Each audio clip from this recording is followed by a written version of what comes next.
আজকে ছিল প্রথম ফার্স্ট ডে আমরা যা করেছি কোরবানি গরু কোরবানি সময়টাতে আমরা সবাই একত্র হয়েছিলাম নামাজ আদায় করে আমরা সবাই রোজা কোরবানি হওয়ার পর খেতে হয় অ্যাকচুয়ালি।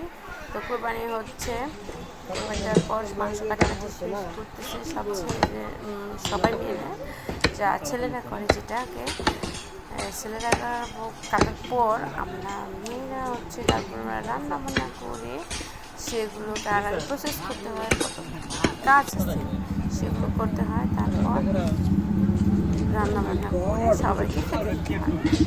তো এই যে মাংস কাটাকাটি করতেছে সবাই, এখানে গরুর মাথা সুন্দর কাটিং করতেছে, আর সে হচ্ছে হুমায়রার বাবা, আর ওর মাথা যে কাটতেছে হুমায়রার মামা।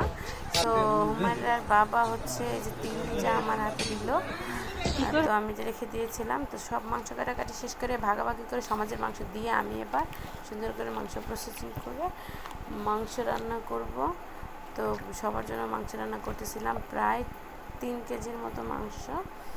সো এই যে আমার মাংসের লুক, সো আমি তো অনেক বড় কড়াই রান্না হয়েছিল। গরুর কুরবানির মাংসটা অনেক টেস্ট হয়। এটা মাখিয়ে রান্না করেছি, ঝোল দিইনি, ঝোলটা উঠেছিল। সো তারপর আমরা কাজ শেষ করে ফ্রেশ আমি খেতে বসেছিলাম। তো এই খাওয়া যে কাজটা শেষে একটা শান্তির খাওয়া যেটাকে বলে, সবাই খেয়েছে, আমি সবার শেষে খেয়েছি। এই যে স্প্রাইট এই যেটুকু আছে। সবাই ভালো থাকবেন, ঈদের দিন সবাই কেমন অবশ্যই জানাবেন।